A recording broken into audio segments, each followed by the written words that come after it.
Mga kabulikap, galing ako sa trabaho, nakainom ako ng mahigit isang kahon. Hindi naman ako kay apat kami nag-inom doon mga kasama ko.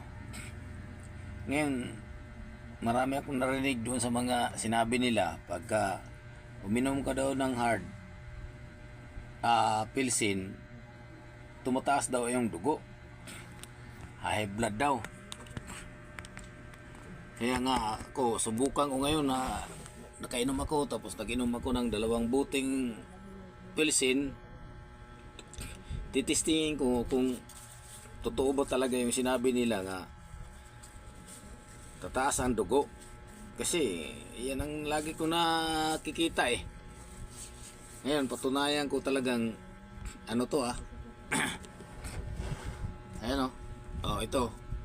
Yun ang blood pressure. Kaya nga, sinubukan ko kasi bakit kaya nahihilo yung tao?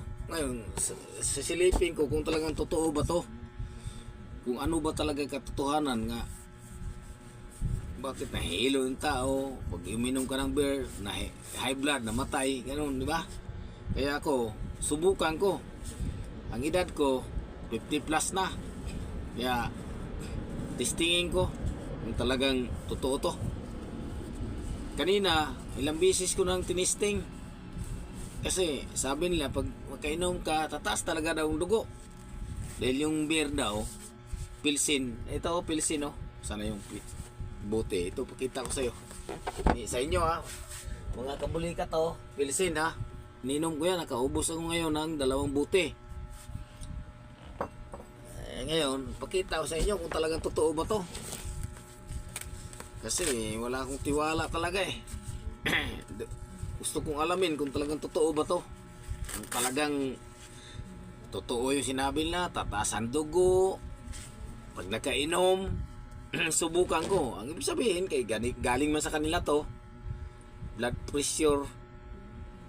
Pag hindi tumaas yung dugo ko, hindi na ako maniwala talaga. Totoo talagang, hindi talaga maniwala sa kanila. Gawa-gawa lang yun. Ito, subukan ko mga kabulikat, tignan ko nga. Mga katuktok, tignan ko kung ano ba talaga. Nakainom ako testingin ko kung talagang abot ng kasi anibig talaga ako testingin ko to kung talagang nakainom ka ng pilsin, tataas ang dugo mo.